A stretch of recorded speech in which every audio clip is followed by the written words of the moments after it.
Fala, povo de Deus. Como é que tá você? Como é que tá você, meu irmão? Você está bem? Você está gostando dos estudos que está sendo passado da Palavra de Deus? Hoje nós iremos estudar o 9º estudo da Palavra de Deus, que é uma casa sobre medida. E que nós possamos meditar no que nós iremos estudar neste dia, em nome de nosso Senhor e Salvador Jesus Cristo. Mas vamos fechar os nossos olhos e orar ao nosso Deus. Grandioso Deus, grandioso Pai, obrigado por mais um dia que o Senhor nos concede, meu Deus. Obrigado pelas tuas misericórdias, obrigado por aqueles que ouvem esta mensagem. Que o teu Santo Espírito venha falar através de mim e que o teu Santo Espírito possa tocar em cada pessoa que irá ouvir essa mensagem. Isso eu lhe peço em nome de nosso Senhor e Salvador Jesus Cristo. Amém. Amém. Uma casa sobre medida. Vamos começar aqui lendo aqui rapidamente. A construção do santuário foi uma iniciativa de Deus para explicar ao povo de Israel a maneira ilustrada do plano da salvação. Amém, né? É desejo de Deus que todas as pessoas compreendam o caminho da salvação. Olha que maravilha. É desejo de Deus, né? Que todas as pessoas, não são algumas, todas as pessoas. Mas, para não ficar só nesse texto, vamos abrir a nossa Bíblia, lá no livro de 1 Timóteo, capítulo 2, versículo 4. Amém? Vamos lá.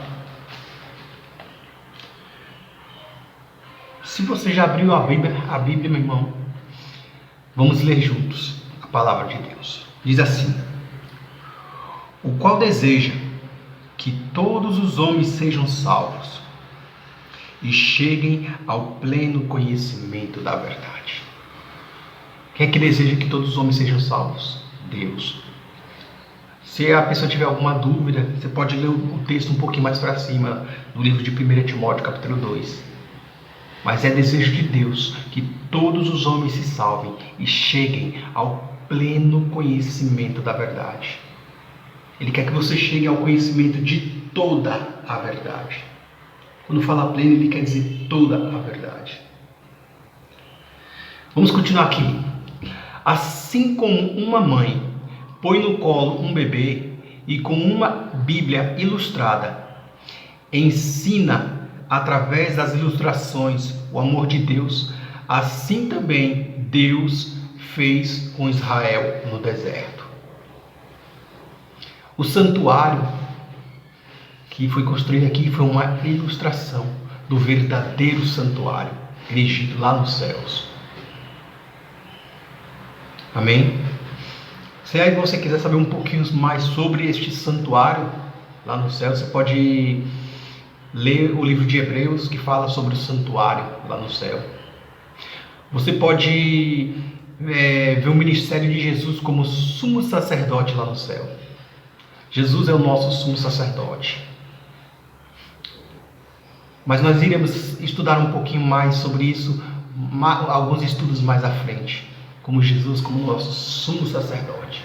Amém? Diz aqui: o santuário feito por Moisés no deserto era apenas uma réplica miniatura do santuário celestial, onde Cristo, como nosso sumo sacerdote, depois de oferecer sua vida em sacrifício, ministra hoje em favor do pecador. Veja que negócio interessante. Jesus, quando veio à terra, ele veio como Cordeiro de Deus, que tira o pecado do mundo. Ele veio ser o nosso substituto. Ele veio se oferecer em nosso lugar, para morrer em nosso lugar. Mas quando ele sobe aos céus, ele se torna o nosso supremo sumo sacerdote.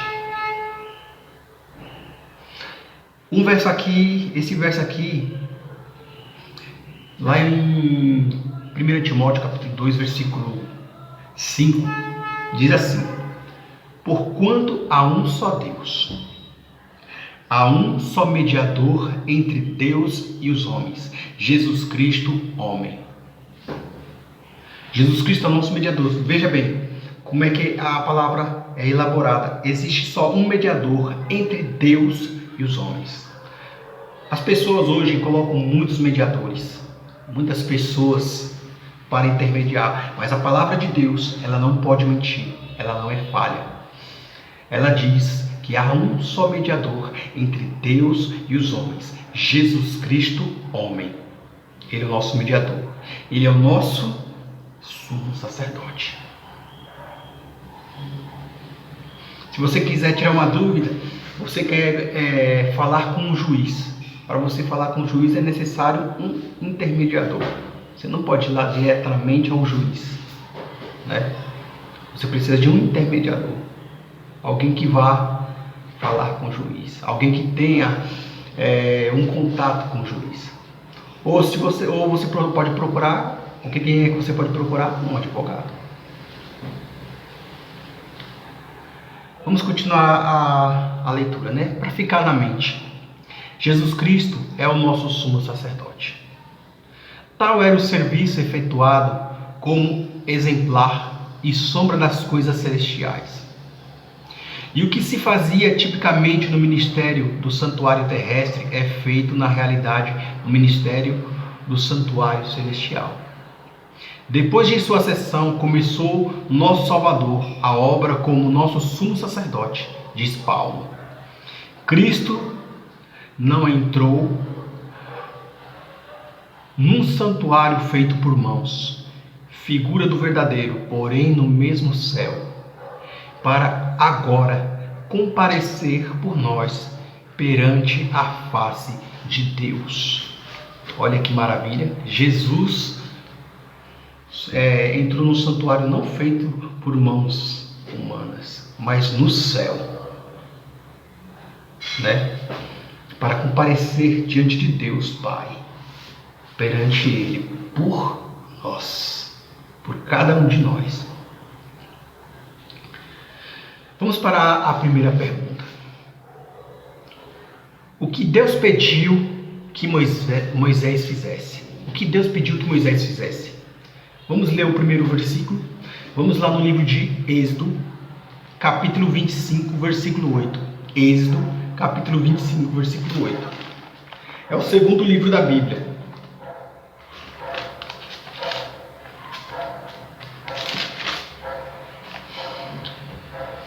Amém? Se você achou, meu irmão, glória a Deus. E vamos ler juntos a palavra de Deus. Diz assim: e me farão um santuário, para que eu possa habitar no meio deles. Olha que maravilha, e me farão um santuário. O que simboliza hoje a igreja, né? Hoje nós vamos para a igreja. Quem é que está nos esperando lá? Deus. Apesar que Ele sempre está conosco, Ele é onipresente. Mas Ele está lá, na sua casa de adoração. E Ele tem o desejo de estar junto com a gente. Ele tem o desejo de estar em comunhão com o seu povo.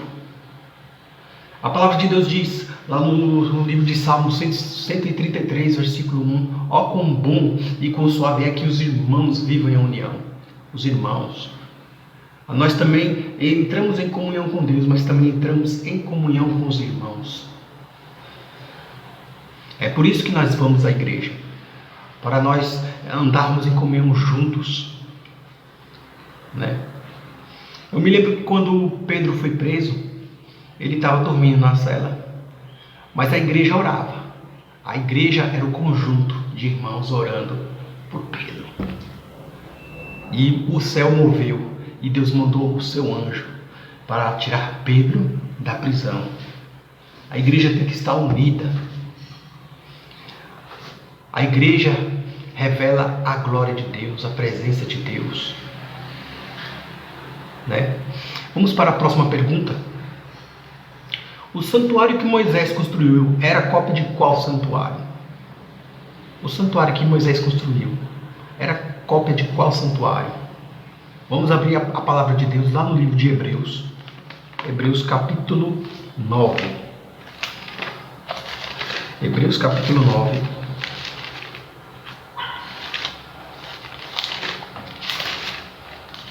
Hebreus capítulo 9, versículo 24. Hebreus capítulo 9, versículo 24, diz assim: Porque Cristo não entrou em santuário feito por mãos, figura do verdadeiro, porém no mesmo céu, para comparecer agora por nós diante de Deus. Ele comparece diante de Deus por cada um de nós. Vamos para a próxima pergunta. Que móvel do santuário o apóstolo João viu no santuário? Vamos abrir a palavra de Deus lá no livro de Apocalipse, capítulo 11, versículo 19. Apocalipse, capítulo 11, versículo 19. Amém? Vamos ler juntos? Abriu-se então o santuário de Deus, que se acha no céu, e foi vista a arca da aliança no seu santuário, e sobrevieram relâmpagos, vozes, trovões e terremoto e grande saraivada. Abriu-se o céu, né? Abriu-se então o santuário de Deus que se acha no céu, e foi vista a arca da aliança no seu santuário. Olha, a arca da aliança. Vamos lembrar da arca da aliança. Que arca é essa? É aquela arca que Moisés colocou os 10 mandamentos dentro, né? Eu não posso dizer que essa arca é a mesma arca, porque eu creio que Deus, no governo de Deus, existe as próprias leis de Deus, né? Existem as próprias leis. As leis que vêm de lá também é uma figura do céu. A lei revela o caráter de Deus. Então, irmãos, foi visto por João, lá no santuário de Deus, lá no Santíssimo, a arca da aliança. Foi isso que João viu lá no céu. Vamos para o próxima pergunta. Diz assim: o que Deus mandou Moisés colocar dentro da arca da aliança? Vamos descobrir o que Deus mandou colocar dentro da arca da aliança. Lá no livro de Êxodo, capítulo 25, novamente, capítulo 25 de Êxodo, versículo 21, está escrito assim: porás o propiciatório em cima da arca, e dentro dela porás o testemunho que eu te darei. Que testemunho é esse que ele ia dar para Moisés? Vamos ver? Vamos abrir em Êxodo, capítulo 31, versículo 18. 31, versículo 18. Diz assim: e tendo acabado de falar com ele no monte Sinai, deu a Moisés as 2 tábuas do testemunho, tábuas de pedra, escritas pelo dedo de Deus. Essas tábuas estavam escritas o quê? Os 10 mandamentos. Antes de Deus soletrar os 10 mandamentos, escrever os 10 mandamentos, Deus pediu a Moisés para que o povo passasse 3 dias se consagrando a Deus. Eles lavassem suas roupas, né? Se purificassem, homens não tocassem mulheres durante aqueles 3 dias, né? Que eles se permanecessem puros para aquele grande dia. Vamos ler os 10 mandamentos de Deus, lá no livro de Êxodo, capítulo 20. Ele diz mais ou menos assim. Êxodo, capítulo 20, vou ler do versículo 1 em diante. Ele diz assim: então falou Deus todas estas palavras: eu sou o Senhor teu Deus, que te tirei da terra do Egito, da casa da servidão. Não terás outros deuses diante de mim. Não farás para ti imagem de escultura, nem semelhança alguma do que há em cima nos céus, nem embaixo na terra, nem nas águas debaixo da terra. Não as adorarás, nem lhes darás culto, porque eu sou o Senhor teu Deus, Deus zeloso, que visita a iniquidade dos pais nos filhos até a 3ª e quarta geração daqueles que me aborrecem. E faço misericórdia até 1000 gerações daqueles que me amam e guardam os meus mandamentos. Não tomarás o nome do Senhor teu Deus em vão, porque o Senhor não terá por inocente o que tomar o seu nome em vão. Diz aqui no versículo 8: lembra-te do dia de sábado para o santificar. 6 dias trabalharás e farás toda a tua obra, mas o 7º dia é o sábado do Senhor teu Deus. Não farás nenhum trabalho, nem tu, nem o teu filho, nem a tua filha, nem o teu servo, nem a tua serva, nem o teu animal, nem o forasteiro das tuas portas para dentro. Porque em 6 dias fez o Senhor os céus e a terra, o mar e tudo que neles há. E ao 7º dia descansou. Por isso o Senhor abençoou o dia de sábado e o santificou. Honra teu pai e tua mãe, para que se prolonguem os teus dias na terra que o Senhor teu Deus te dá. Não matarás, não adulterarás, não furtarás, não dirás falso testemunho contra o teu próximo. Não cobiçarás a casa do teu próximo, não cobiçarás a mulher do teu próximo, nem o seu servo, nem a sua serva, nem o seu boi, nem o seu jumento, nem coisa alguma que pertença ao teu próximo. Né? E a continuação diz assim: todo o povo presenciou os trovões, e os relâmpagos, e o clangor da trombeta, e o monte fumegante, e o povo observando se estremeceu, e ficou de longe. Disseram a Moisés: fala-nos tu, e te ouviremos, porém não fale Deus conosco, para que não morramos. Respondeu Moisés ao povo: não temais, Deus veio para vos provar, e para que o seu temor esteja diante de vós, a fim de que não pequeis. O povo estava de longe, em pé. Moisés, porém, se achegou à nuvem escura onde Deus estava. O povo estremeceu.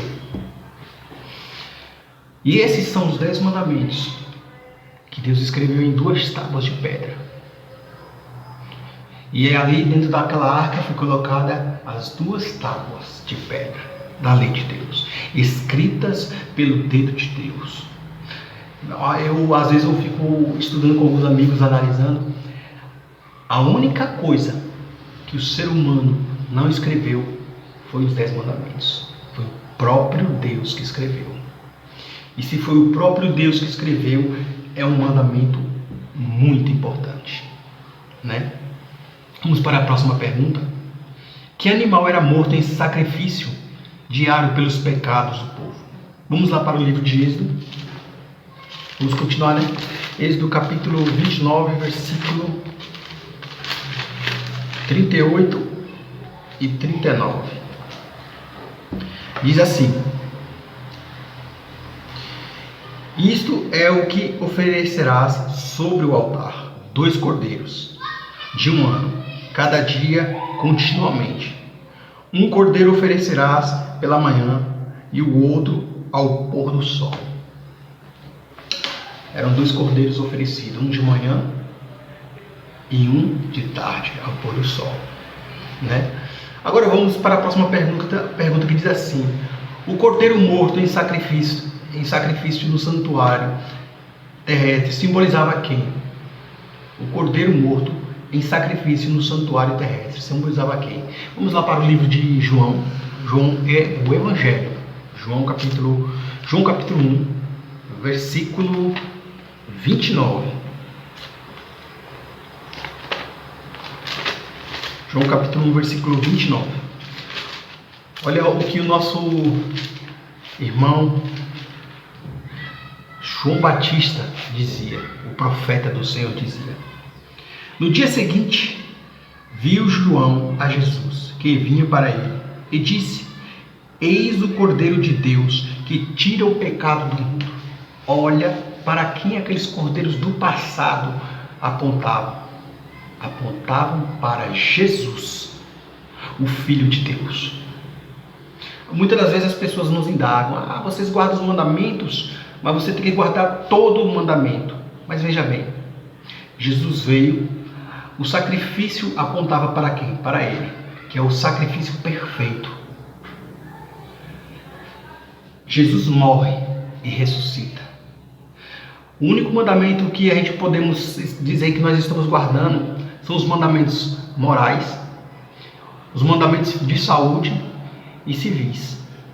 Agora, o mandamento cerimonial, de rito, né, que apontava para o cordeiro, com a morte de Jesus não é mais preciso nós sacrificarmos cordeiros, porque Cristo já morreu uma só vez. A palavra de Deus diz que ele morreu uma só vez, lá no livro de Hebreus mesmo. Qual é o ministério de Jesus hoje no santuário celestial? Qual é o ministério de Jesus hoje no santuário celestial? Vamos ver? Vamos lá no livro de Hebreus novamente. Hebreus,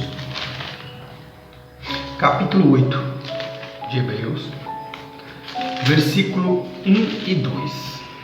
Ora, o essencial das coisas que temos dito é que possuímos tal sumo sacerdote, que se assentou à destra do trono da majestade nos céus, como ministro do santuário e do verdadeiro tabernáculo que o Senhor erigiu, não o homem.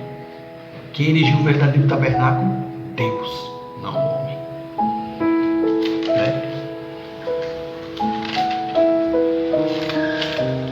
E assim fica hoje a nossa decisão. Essa foi a minha decisão, essa talvez seja a sua decisão. Que você se decida, meu irmão. Se você quer que Deus esteja com você. Esse sacrifício que Jesus Cristo fez, Ele fez por você. Tudo que você quer está aqui na palavra de Deus. Você está ansioso? Leia a palavra de Deus. Você está triste? Leia a palavra de Deus. A palavra de Deus ela tem a solução. Se você estiver deprimido, ore a Deus. Porque Deus, quando você se levantar dali, na sua oração, você vai levantar fortalecido pelo poder de nosso Senhor e Salvador Jesus Cristo. A decisão é esta: creio que Jesus morreu em meu lugar. Ele é o nosso substituto. Como o Cordeiro de Deus que tira os meus pecados, e quero aceitá-lo hoje como meu Salvador e sumo sacerdote no santuário celestial. Amém? Com este intuito nós vamos orar ao nosso Deus. Grandioso Deus, grandioso Pai, o Senhor fez um santuário, Pai. O Senhor pediu para Moisés fazer um santuário, para com que o Senhor habitasse no meio de nós, junto com o seu povo. O santuário mostrava a ilustração da sombra das coisas que aconteceriam no futuro. Aqueles cordeirinhos eram uma sombra do que aconteceria no futuro. O verdadeiro cordeiro veio e cumpriu a promessa. Ele morreu pelos pecadores.